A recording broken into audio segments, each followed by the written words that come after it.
Welcome, everybody. Welcome to the Serbian Corner show where a couple of Serbians talk about the Nuggets on the DNVR YouTube channel, DNVR Nuggets podcast feed. My name is Voja. I am back from Florida last weekend, but missed the show, unfortunately. Here back in cold Lincoln again. It's unfortunate. With me, as always, is Miroslav, hailing from Pančevo. What's up, man? Hi, boy. I'm not feeling too great because I've missed my Pika basketball event today. We couldn't find enough warm bodies to play at the end. We just gathered in front of the gymnasium, and then we are lacking one guy, so we had to grab a couple of beers. So this could be a drunk show, to be honest. And maybe that's what the Nuggets fans right now Yeah, need that's the most. fair. Also, just for people to know, it's evening over there in Serbia. He's not day Yeah, drinking on a random Saturday. We that's leave right. that for tomorrow against the Lakers during the day here. Oh It's yeah. 1:30 p.m.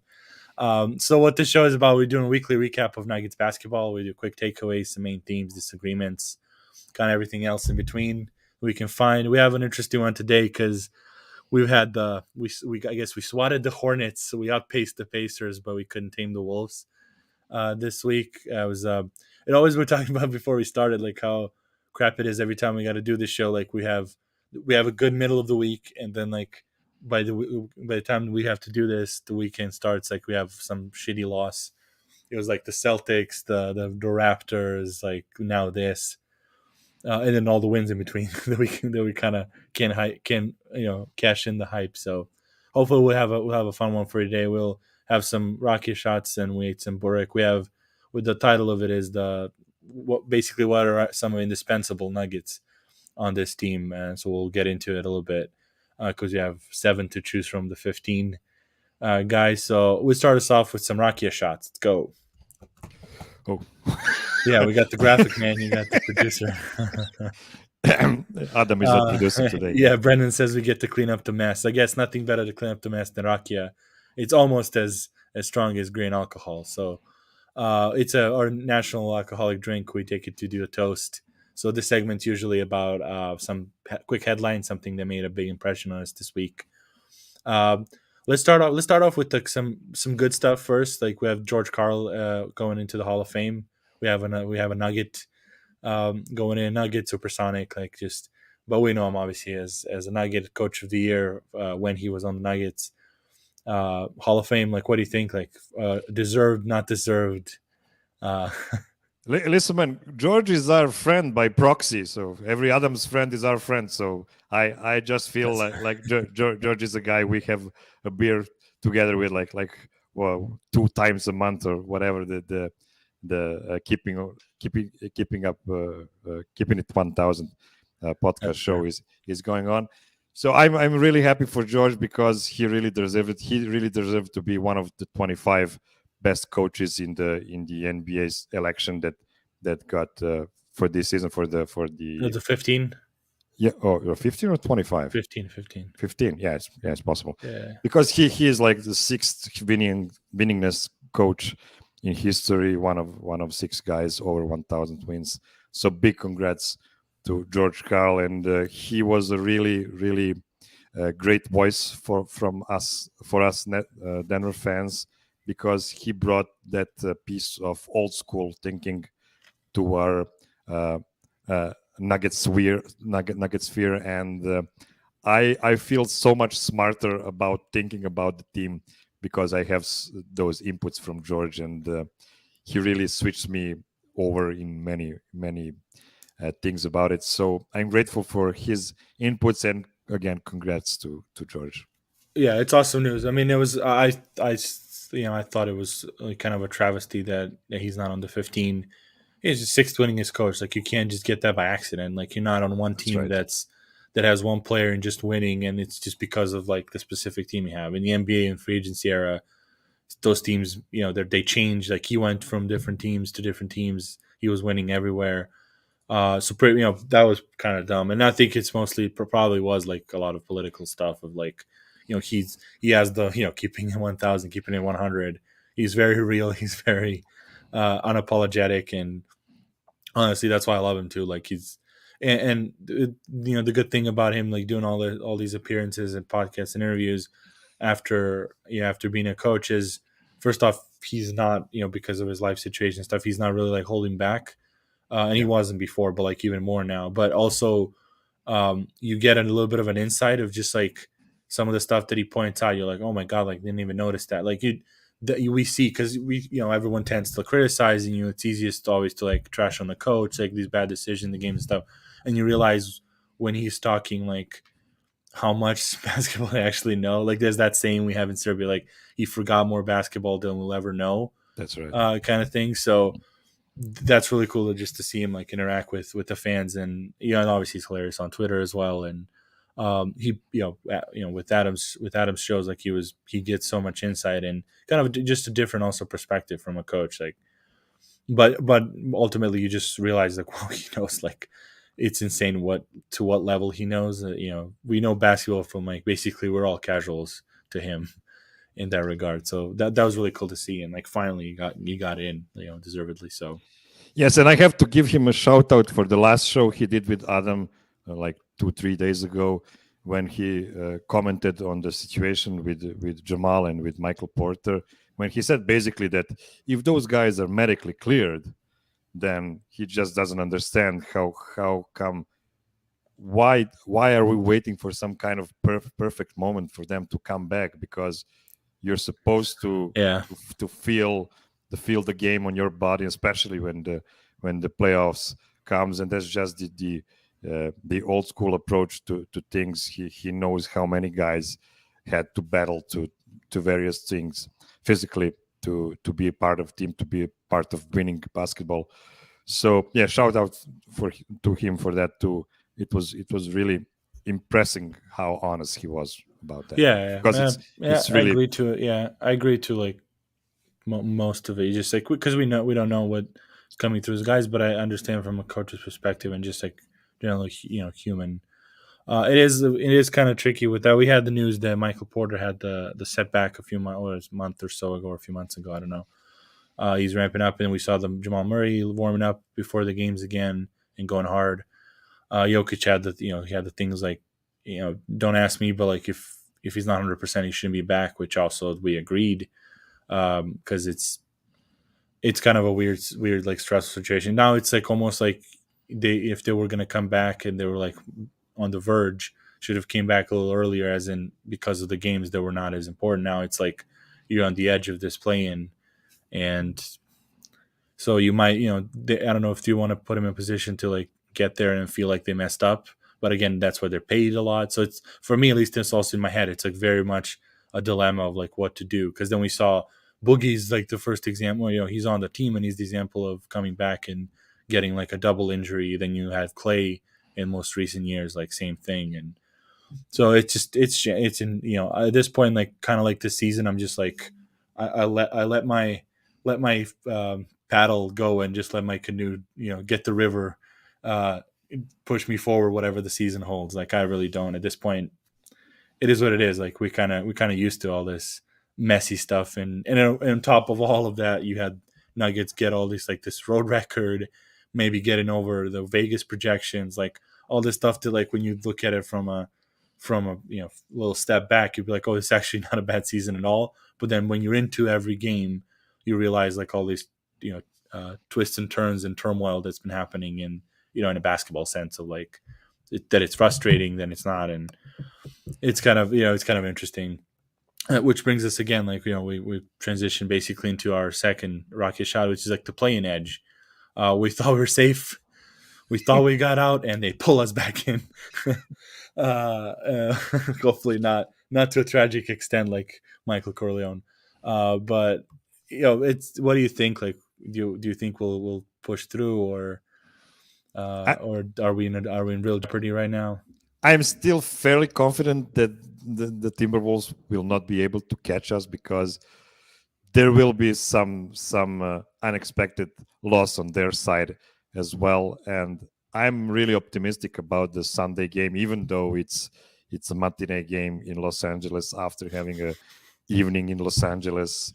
And Yeah. yeah, that's pretty bad. But I just call for professionalism. It's just you are playing game, what is it, 79? Something like that. Yeah, 79. You just need to be focused, man. There are no excuses. I mean, if you're really going out, to have a good time in Los Angeles before the game 79, I don't know what to tell you. I mean, we will have the next segment about the indispensable guys on the Nuggets, and I don't want any of that bullshit right at the end of the Yeah. regular season from my indispensable guys. So hopefully, when the Nuggets win that game against the Lakers, it will look much more clear than how it looks now, because 4 games is not a small number of games. Many things can go either way in that span, but I feel fairly comfortable that the Nuggets will indeed avoid the play-in, even though that horrific show last night, the 136 points Yeah. that they got from Minnesota. There's just the offense worked perfectly fine. You got what, 38 from Jokic. You got 24 from Gordon, 23 from Morris, who was scorching hot in fourth quarter. Yep. You got inefficient 14 from Bones. Yes, I agree. Good game from Jermichael Green, and it still wasn't enough. Yeah, that's what's kind of weird. Like that, it's the deficiency. So I was talking a little earlier in the Serbian one, like about this game and just the playing edge and stuff. Because so for just to set the table is so both teams have 4 games left. Minnesota's back by 2 in the loss column. They have Houston, they have Washington, they have Spurs and Bulls, and Yeah. Nuggets have Lakers, Spurs, Memphis, and Lakers again, right? Yeah. And so, which to have 2 games against the Lakers and 1 against Spurs that are battling for the play-in. Presumably, the Lakers are battling for the play-in. They might not. LeBron might just be chasing the scoring title, and they might not care about being the play-in. But with LeBron scoring as many points, like you never take away the that they might win an actual game. And then Spurs are actually also trying. And then Memphis is it's one of those, like, it's one of the last seasons they locked in the 2 seed. They should be like resting, but you see it last night, like they're resting. They have Santi Aldama like destroying, taking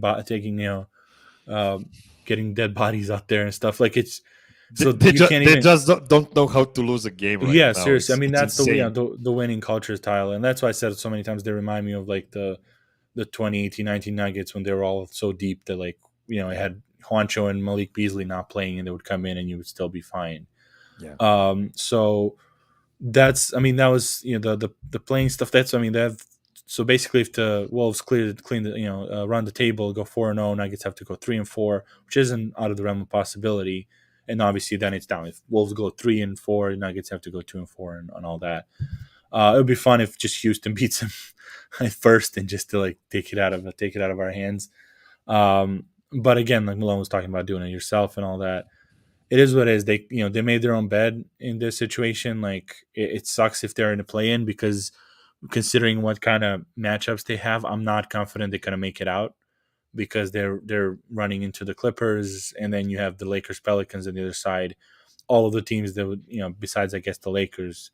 But if they're fully healthy and serious, like, they might give them trouble. But Pelicans, Clippers, I'm not really happy about those matchups. Like at this point, I think they can beat everyone besides probably Phoenix, probably Memphis. But like, I wouldn't be shocked if they beat anyone in a 7-game series if they're really serious, because we've seen this week, like, no matter how shitty Indiana is, when they're rolling, like, they can rack up 40 points in the first quarter like nothing. So it's one of those, like, I wouldn't be surprised if they don't make the playoffs at all, if they just drop out of the play-in, or I wouldn't be surprised if they win the first round, make a fight out of it in the second, or get swept in the first round. Like, everything's on the table, and that's why I'm saying, just Rivers just taking me down the stream. Like, I don't. It's fun to talk about. So like, at this point, like, I'm not really stressed. I'm just like excited to see what happens, just because I've usually like to be in control and know what's going on. But right now it's all like up in the air. So yeah, I was interrupt me because I was talking about myself for an hour in Nugget Serbia segment. Yeah, I'm like, you I'm in got that used to mode. it. I can just go. Yeah. So Yeah, we have an interesting question from Astrid here. Why is there a lack of winning culture in Nuggets? And honestly, it's the lack of top quality players right now, because we do have our second and third best player presumably on the deck yeah, in civil suit right now, and it's just the margin of error is so low. You really need, like Harrison said a couple of days ago, you really need like four role players around Jokic. You at least need two of them to play a really really good match yep, to win a game. And even you saw what happened last night. We got two really good roles from role players, and it still wasn't enough because the defense was really really bad, and yeah. especially the perimeter defense, because uh, Minnesota felt so um, Well, uh, penetrating everything. uh, Yeah, that's one part of it, and yet the other part, they felt so comfortable shooting the threes yeah, over there. And at the end, what was it? So for 3-point percentages, 47.5, 19 threes in a game. They actually averaged about 19 threes in all four games against the Nuggets this season, which is insanity. yeah, So obviously, the Nuggets don't have good answers for Minnesota's offense.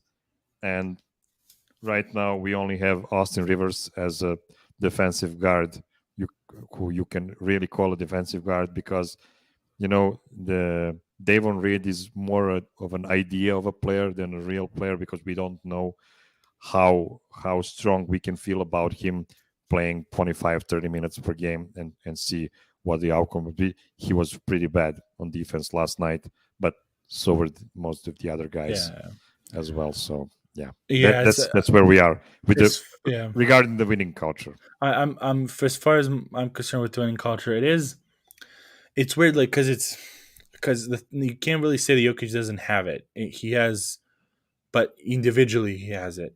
I don't think he's there yet, and people are commenting like he doesn't need leadership advice. He needs better players. He's on the court, like tactically, like the basketball wise, like he's utilizing them the best way. It's just that there's that level that I always, just from my perspective, like I wish he was a little bit more assertive in that way, just not letting them relax like against Indiana. The thing is, like, you gotta also understand, from like we talked about Yugoslavian basketball culture and school of basketball. It's not really in our DNA of basketball wise to humiliate people. Yeah, So like when same. you go up by like 20, you naturally come down because it's almost like disrespectful to run up the score. Like you're better, you showed it. You don't need to go up by 60. And which is in the NBA kind of, it's in the NBA, it's kind of tricky because you have all these players that can come back and it's not as Especially now when you have so straightforward. many 3-point Yep. shooters, the Yeah. Yeah. 20-point lead can just disappear within a minute and a half. Yeah, exactly. And that's the thing, is like you can't relax. But I think that's why that would be like some of the stuff that I wish he would learn a little bit. That's why I think Memphis is such a thing, because Morant is also just always wired, and like they're all in that. I guess like we call it winning culture, but it's just that mentality of like you want to step on people's throats and stuff. He's just not like that, because as much as we're warrior people and everything, like you don't, if you beat an opponent, you beat him. Like you don't want to humiliate him in the process. So I think that's part of the reason. I think there's that, because the other players see that and then they adopt that element. So I don't. That's why I think that traditionally that winning culture is not there. And in this year, especially with it's not like they don't want to win. It's just that sometimes they're not as great players as you want them to be at specific moments. Like they have good peaks, but then also have bad valleys, which we saw last night with the second unit and Boogie and all. So I'm really like, I'm not, as I said, like I have no idea. I think they're still going to be in the six. Wouldn't be shocked if some other stuff happens that they go up. And, they might be even because the thing That's is right. Utah was like really close. Like wouldn't even be shocking if Utah has a bad schedule. They lose a bunch of games and both Minnesota and Denver go out. I don't think that's now maybe mathematically not possible because they played against each other yesterday. So Utah Yeah. got up like a bunch of games ahead. But so a lot of possibilities. I think they'll survive the play-in or like the playoff. They will get into top six. If they don't, then I'm more skeptical of if they even get it to the first round, just based on like matchups. Now Paul George is back, and it's not ideal who they're facing. So I'm really that's kind of scared my of the Clippers. They're so long, and they got Paul George, who's playing amazingly Yeah, we always talk about from me. the We need jump. like we need a small forward, big or whatever. Like they're all in the Clippers. Like there's no one left. Like they all picked him up. No, none of them available, all playing for the same team. And Yeah, even if you get the win against the Clippers, then you have to play the scorching hot Memphis Grizzlies, yeah, who are insanity. Like yeah. what's up with So that record Ray without? say like Ray said about the stuff we talked about, the sentiment not humiliating, is like Denver needs to adopt a more relentless attitude up and down the roster. Like I agree. That's why I'm saying like because but it has to start with Jokic as well. And Jamal is also like prone, even though he has that warrior also mentality and stuff in the big moments. But he has a tendency to go up and down when the season's going on, when it's not like as important, when you already know you've been in the playoffs. Like that's why what the Spurs were doing was so out of character for like the professional teams, because once Bucks did this year, like they kind of were in the middle of the season, we're like, we'll get to it. Atlanta had one of the biggest discrepancies of like we were talking about being like the number one seed in the East based on the youth and quality, and they all were like, oh, we made it to the conference finals. Now it's going to be easy this year, and it turned out to be Yeah, but you not see, so easy. the Bucks had a lot of injury problems as well. Just like Denver, Yeah, they fair. had very Yeah. few games where all of the Middleton and Drew and Giannis were playing together, and they were awesome when all three of them were playing Yep. together. But now they have their dogs in the house, so that's the main difference, really. And Yeah. a week ago, I said that at this moment I don't want to see Jamal and Michael Porter returning to the team, because that might even mess up the chemistry and generally mess up the game plan that Nuggets have kind of made during these months without them. But Adam's point about them having to feel being a part of a team, even if they're not successful, and they most probably won't be successful, and it really makes sense, because either way, I don't think they're getting more than a first round a good battle. They might overcome like a team like Golden State Warriors. They won't be favorites in any first round matchup for sure, but it's possible they get through the second round. But beyond that would be just science fiction. So that's a great point of like living through the pain and like getting basically being like closer through the battles, because we've definitely seen Jamal and Jokic, I think, be a lot closer since the bubble and Montana. So, and that's one of those like maybe like underrated things that I don't know how often it was discussed and like brought up, especially this year. Is that, and even last year, but like Barton wasn't a part of that bubble run. He wasn't even in the bubble to be with them when they were that's doing all right. this stuff. He was either watching from home, like if he was happy that obviously he was happy that they won, probably most likely, but it's like he wasn't a part of it. So you naturally, when you come back, all these guys have that feeling of like we battled, we did this. Gordon doesn't have that, but at least he had the playoffs and some of the stuff in the East. But he also but he had the last year, like he was there part of, like Barton was even hurt for those runs against Portland, all those good like he just came back for this for the last few games, a couple of games on the sweep. So he wasn't even like, so that might actually be a part of this thing, like he wasn't a part of that grind, and now like he's maybe he's finally going to be, so maybe it's getting in his head a little bit that his playoffs are approaching and he's healthy. Well, we think he's healthy. He doesn't look, doesn't play like he is, but he, ostensibly is. So that kind of stuff is, Astrid says like he left the bubble. Yeah, exactly. Like he left the bubble. So like, I wonder if there's some kind of disconnect. The guys talked about yesterday how he looks just checked out, like mentally not there. Like, I wonder if there is that type of disconnect. Maybe like he's getting, again, as I said, like getting in his head of like, oh, it's finally playoff time, but he does maybe feel like he's ready for it, but then he kind of knows that he has to be. So like all this pressure, turmoil, in the head. So who knows? I'm not speculating on anything. Like I'm just like wondering what could be some of the issues that he's having, because right now like he's playing like an unplayable player. Like you can't, and he has to be out there. Like there's no one else, and he's just not helping himself. His case with the fans because he was already like on the edge, if not hated completely, and now he just sucks. But yeah, that battle, like I would. But again, I'm not that worried because both of those guys already had the bubble, so I think they had that battle already with these guys that have that experience, and this type would just probably add to the chemistry coming back. But also, I just don't want him to get hurt more. That's very simple in my case. Yeah, at this point, if they're medically clear, it's not a bigger risk of returning them right now or like in November this year or something like that. I don't think it's a bigger risk injury wise, and I would like to see the idea of the full healthy, because what we got yesterday was the healthiest the Nuggets have been called this year. The only guy they've been missing is Dick Nagy, and you can argue that he wouldn't even be in the rotation if Yeah. he was healthy. It's really hard to say because JaMychal Green is playing real well for the last month or It was a something like crazy that. man. That four spot like on the bench has been a crazy year. Like at one Yeah, point, Vlatko was out there. Like, that's but right. actually, like I was advocating, like he should be playing more and probably over these guys just from his versatility because he was basically doing what Cousins is doing in the playmaking sense a little bit. But then he gets hurt, tragically. Then Zeke comes playing. He's looking like the guy who's going to take over that spot. Then he gets hurt. Then JaMychal is now seems indispensable for like this next run.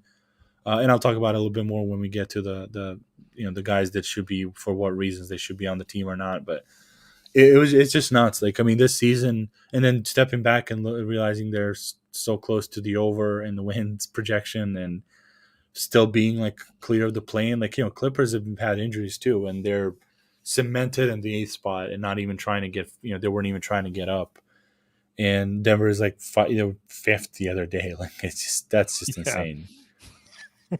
Yeah. This season is so messed up, especially in the West.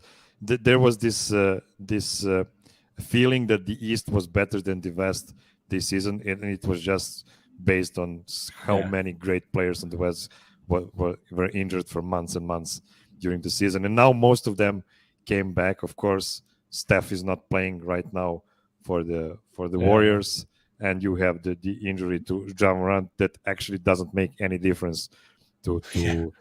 to winning record of Memphis Grizzlies. Yeah. Kudos to them. It's really exciting to be a Grizzlies fan right now, and uh, I actually feel well about them, especially because they're a relatively small market team and they were built, not bought. So really Yeah. good. Kudos to them. Fair. I saw a comment. Rather see Rusty Jamal than whatever that was from Barton last night. I agree there. Just the Rusty part is like which Rusty? Rusty mentally, Rusty physically. If mentally, I'm fine with if he just comes in and he's not just, Rusty in like regular game shape. But if he's Rusty hurt, if his knees swollen or sore, it'll be eh. Yeah, we're gonna get to this like Ray. I think in the next segment when we start talking about the expansion. So just to recap, like we both think they're gonna survive and be in the playoffs, and then we'll see what happens. But none of us are that optimistic of. I just think the deficiencies are glaring, for especially for playoffs, like the turnovers, the offensive rebounds, like the point of attack defense is just some stuff. Like I kind of think the playoffs will expose even more. Um, That's right. yeah, and then we'll see, So you want to go for? You want to get some Borek?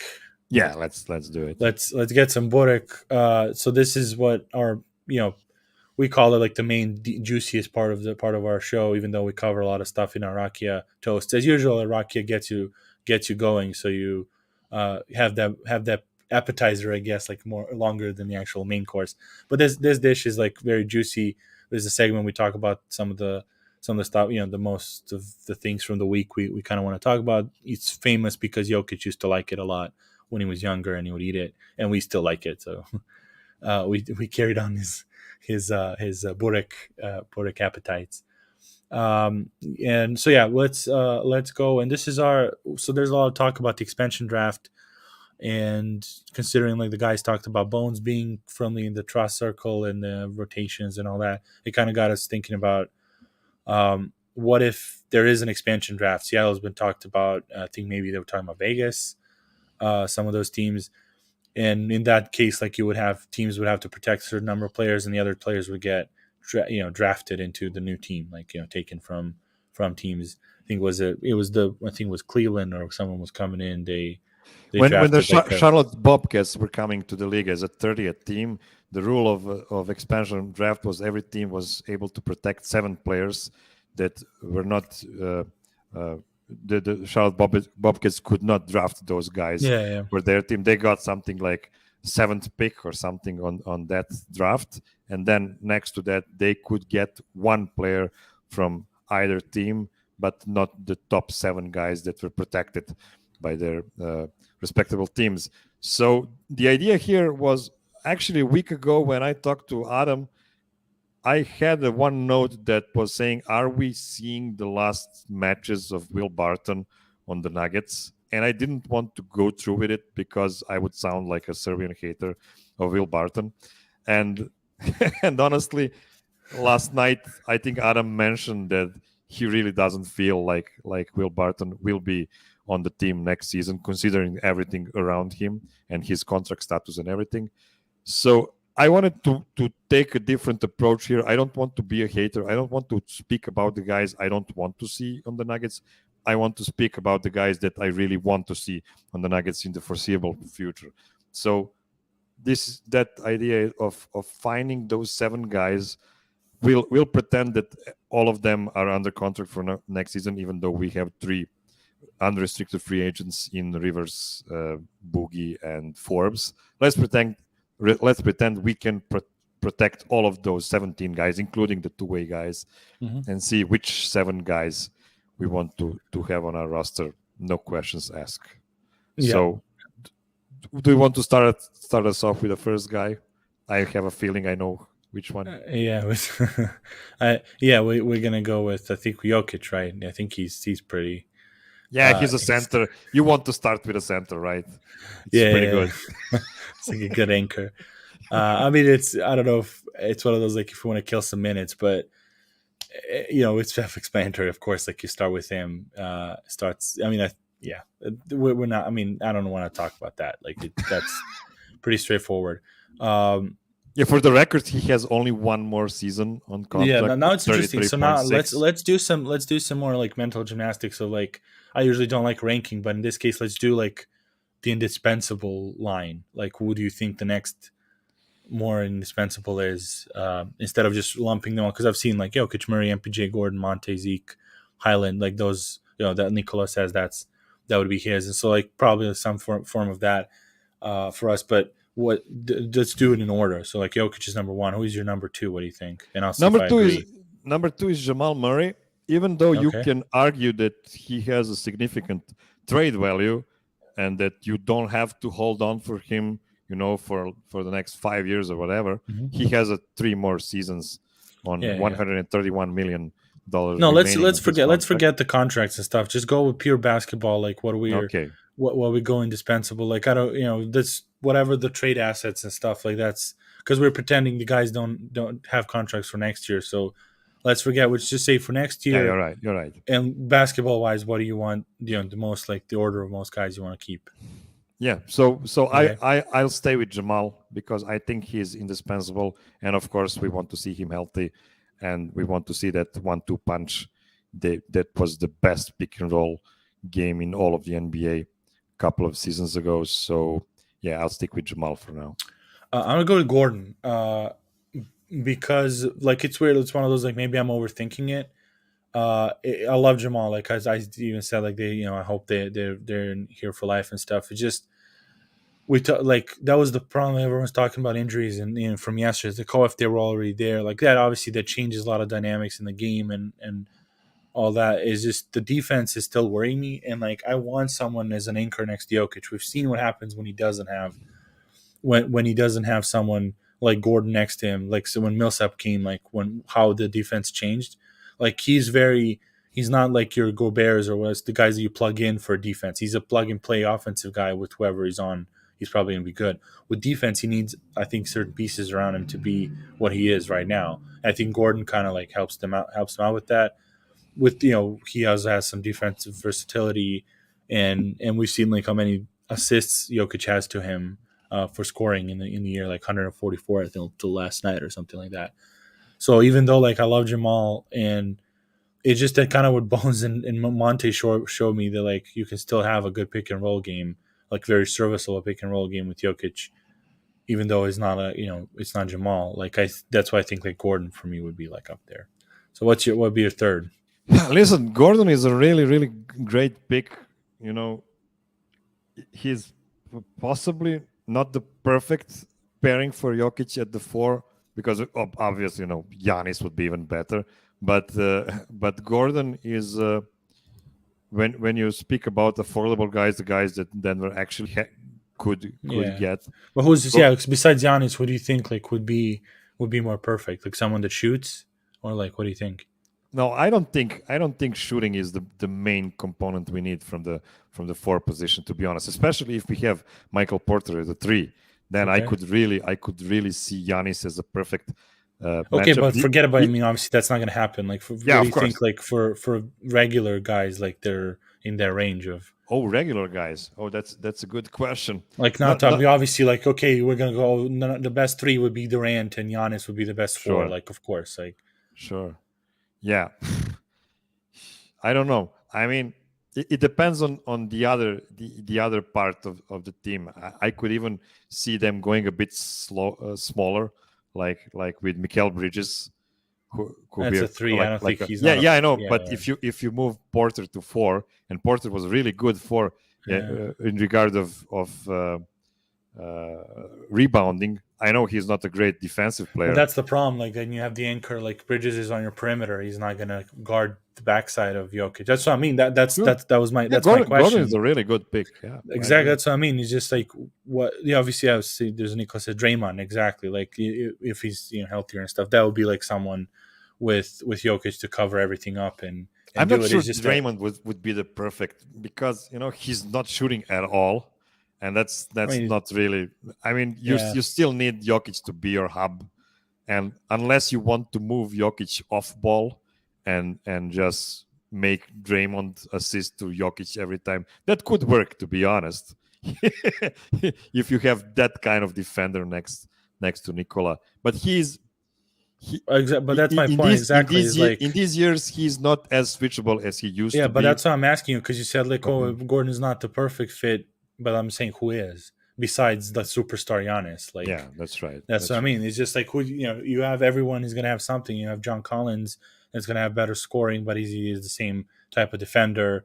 Yeah, Mikal Bridges is like much smaller, and he's your more like he would switch out more like a Barton guy than he would be paired there instead of Barton on instead of Gordon. That's what I mean. It's just like that part. Like that's why it's so tough to find these positions when you do like.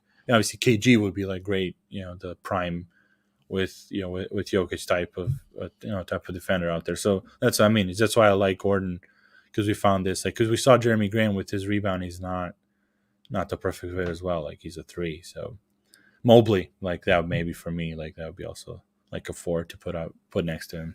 OG Anunoby, from the comments. Yeah, I don't know how that's the things, but those like have a lot of these caveats with not Mobley, but like with OG being hurt, Siakam, like those guys, like that would probably be good. But again, like I don't know if OG. I've watched enough Raptors to see they've played like crazy ass defense, like they do switching and stuff. So would he actually be great for Jokic to be like in that backside help and stuff? So that's what I mean. Okay, so let's go next. What's your third one? Who's your third one? Okay, so we already have. And I agree with Gordon and Murray and Jokic. And fourth guy, man, I know it's crazy. It's Bones Highland. I want to see Bones. Oh, so you have third. You have Gordon third, and then sure. Okay. Yeah, Gordon third for sure. No questions asked. But after that, I would even put Bones in before Michael Porter, and that's just because he has shown so much with so few minutes this season. I mean, he's playing serious minutes right now, but he had that ramping period when he was playing, just spot minutes and not every game. And now we cannot even imagine rotation without Bones playing serious minutes there.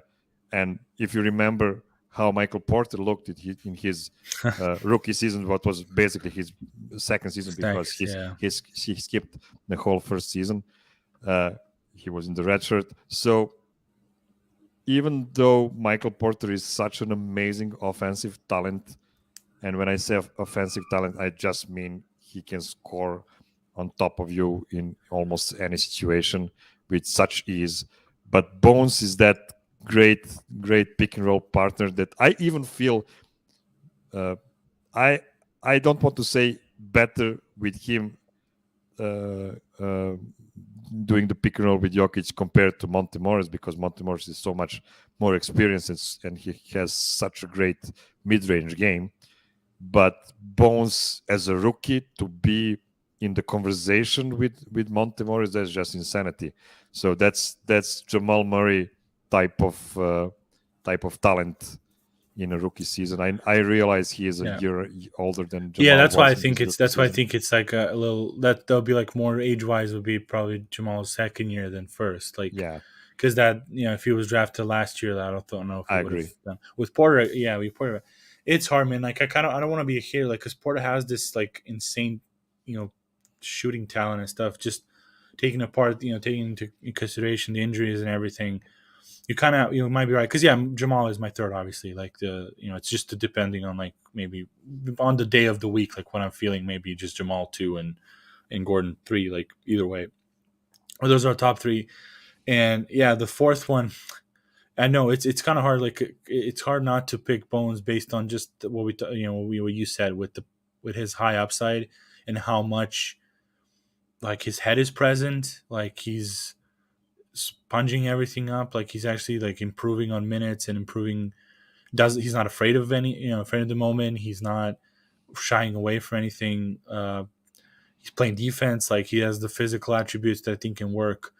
He obviously like it pick and roll stuff, like as an added dribble guy, like he has a little bit of more of a triple threat than Michael Porter does, and that's for me, that's always like obviously MPJ like still hypothetically best player on the team, probably not, I guess not Jokic, but like let's say second best hypothetically.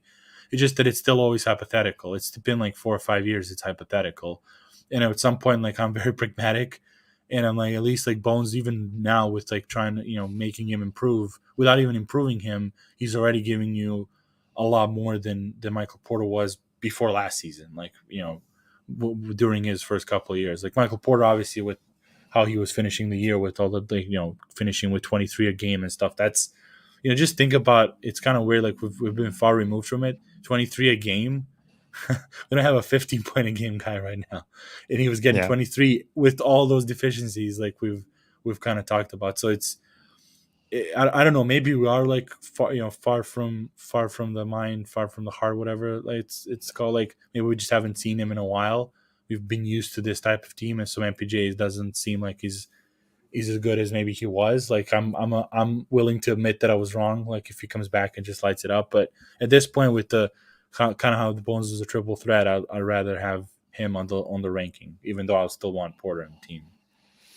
Sure, and listen, we are picking 7 guys here, so not being number 4 or number 5 is not a big slight, because we are picking the indispensable guys here. So okay, we have Jamal, we have Gordon, Jokic, we have Bones, and number five. I don't want to be here. Michael Porter Jr. Michael Porter Jr. has to be number 5 for me, and I know we can pretend that we don't know their contract status, and we can pretend that all of them are on contract next season, just to make this exercise simpler.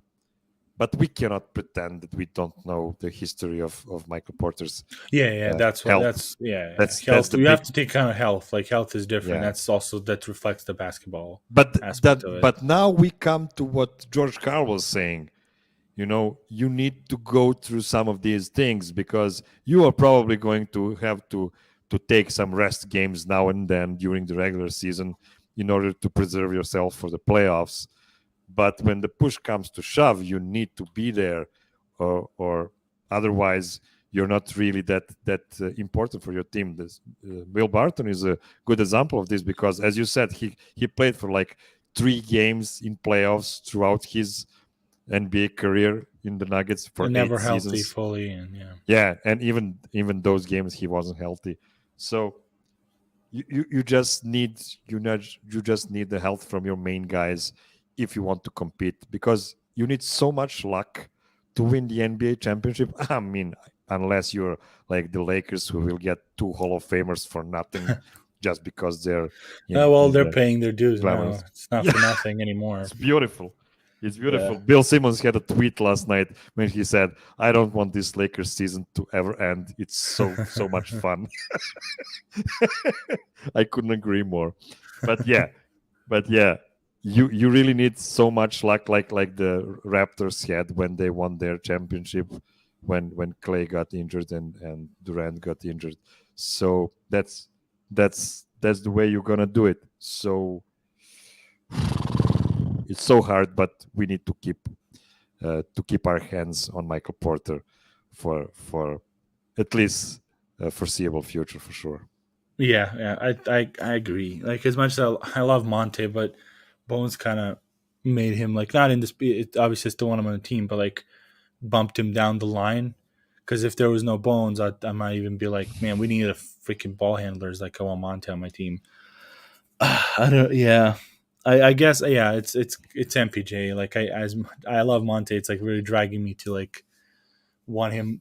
This he's one of my guys. I wish he's on the team for a while. If they, I'm willing to admit, like, if they trade him, my like fandom will drop a little bit from the Nuggets, no matter how much Jokic is on the team. Like, if they trade away Monte because of like pragmatic, like financial reasons, I lose a little, lose a little heart, like the Celtics did with Isaiah. So, but still, it's MPJ, and then I mean 6 for me would be Monte. I don't know about you.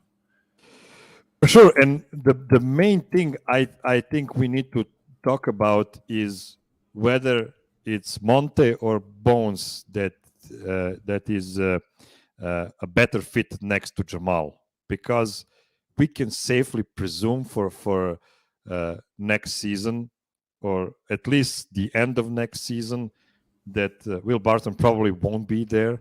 So Yeah, if we can put one of those guys next to Jamal in the starting 5 and get good results out of it, then we are in the green, because we yeah, really need both guys. And if we cannot make it work, if we need to put both of them off the bench, then you really need it. It's yeah, hard yeah. for me to say you need to get rid one of them and just get a better fit for the starting lineup. But for now, we have no idea, because we haven't seen Jamal playing Well, that's the with thing is either of like if you them in the trade starting lineup. if they end up trading Barton for like a 2 guard, they can slot it. They can be slotted in the starting lineup as a defensive guard. You still have Monte and Bones in the back as the backups, and I'm just a bit afraid that those two together are kind of too small we'll to see. But for compete. the second units, I don't think that's going to be that big of an issue. Like, I think they can work it in. As I said, I don't like Monte Barton defensive pairing, but I think Bones and Monte could work. Like, they're not that small, like as you might think. Like, Monte's like 6'2", and Bones is what, six was he 6 something, but he has like huge wingspan and stuff. So Yeah, that's we'll right. see. But what about Monte's, like, for me, is just no brainer. I would always want to have him as a backup point guard, because again, he Absolutely. can be slotted everywhere in both starters, and if there's foul trouble, or he needs to like go in early for staggering, like it's really great there. The one is, Patrick said the hard one is the 7. Like, so what do you Yeah, what? before we go to 7, we need to give 1 minute to Monte for his last night's Oh, yeah, performance, yeah, yeah. because what he did in fourth quarter, like three free throws in a row, and then 2 3-pointers. That was 9 consecutive points from Monte that actually kept the Nuggets in the game for much longer than they would. Such a great clutch performance from him, and I'm so happy for him, because he was a 4-year guy out of college, and those guys they don't get enough respect, but he was such a finished product already when he came to the Nuggets, and then of course took new heights on the Yeah, Nuggets. It's really impressive for him. So yeah, yeah, it's now we go great. to I mean, number seven. I really like. I'm almost like a broken record all the time. I just love the guy. Uh, yeah, we can go. That's the seven is the dilemma now, right? Because I've That's seen right. like Zeke basically is a no brainer a lot of like for a lot of people. Just for probably for he's a four. He's a defensive. He moves his feet well. He can shoot. Like he's young. But is he your seventh or is this someone else? Can we? Because this we right now we team can we needs. can go into two different directions, because Yeah, if you put contract in your mind, if you know how the contracts work, then you will go with Zeke because he is on a rookie scale contract. He has another 2 seasons on a rookie scale contract, and that's really valuable for the team, especially because they're so much over the salary cap for next season. But if you forget about the contracts and we talk just pure basketball skill wise, even though he had that atrocious game last night, I would still go with Boogie Cousins, because you cannot go much better for a backup center than what Boogie Cousins can provide to you. Of course, I have no idea if he's even interested in coming back next season that's on the fair. Yeah. Nuggets. But No, if but he just in would general. be, Yeah, just if in he would general. be, interested in playing for the Nuggets, if he had a contract for next season, I think Boogie would be such a, because if you have either Monte or Bones off the bench together with Boogie, you have so many options, Yeah. and you can fill out the bench unit so much easier than if you have to rely on Zeke as your primary pick, on your Yeah, on that's your fair. bench. It's yeah. I'm struggling. I don't. I'm not on the Boogie train for that much. Like he is good. He's a good backup center and everything. Just considering, we're talking about basketball and the age and the sometimes the behavior. Like it's so weird. Especially since I've seen like there's some decent like young guys in the draft that are gonna come up. They're centers. I can't wait. I kind of want to watch the Duke UNC game tonight. And there's one guy on Duke, the center, that kind of looks ready for the NBA and like he might be in the range for the Nuggets. And he's one of those high, big ones, but also kind of think like fly high for the Bones pick and roll and stuff. So I don't know. It's just struggling. I'm struggling because we need like a defensive guard. So like Rivers is in the conversation. You need also shooting. So like is Forbes in there? Assuming you have Murray, you maybe don't need shooting. So like maybe he's out. Then I love Jermichael Green, like what I've seen from him since he had the five with him. So like if we have a situation of he has to play a four and Aaron Gordon needs to play a three, we've seen how good Jermichael Green is as a dunker spot four is, and how good defensively he is. And for the record, I think we were missing him against with Charlotte and Indiana, regardless of the wins. I think that second unit kind of, we've seen yesterday how good he was again with Bones, in that backside roaming the baselines. Like it's really hard. Like obviously it's hard to pick someone that's older. Like considering Zeke True. showed a lot of promise. So ultimately, I'll probably go with Zeke from this current roster. But that's why it's fun that it's seven, because like if it was six, it'd probably be a no brainer.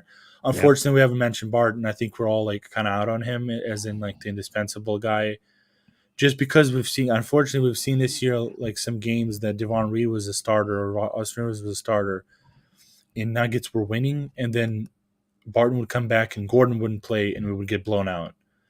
So now maybe like you go back in context, maybe there's a better team that we play against or something. But I still think as far as indispensable, he's probably not on that list. Even though he's probably could be like a great fifth option on that destroyer of the world starting lineup from last year. But it's like if we have seven, you kind of also want to bolster your bench, because again, there's so much the starters need to be doing. Like if there's so many minutes, they can rack up a number of points. For if the bench is atrocious, they can lose it. We've seen yesterday in 2.5 minutes, 13-2 run. So I'm going with Zeke because I still believe in his like defensive capability, versatility and his shooting. So like that's also like universal, I guess, and everything else can be kind of changed. But It is hard, especially it's kind of hard because it would be hard in a way of like who to pick, from Memphis or someone that they'll have like 10 good players and you pick.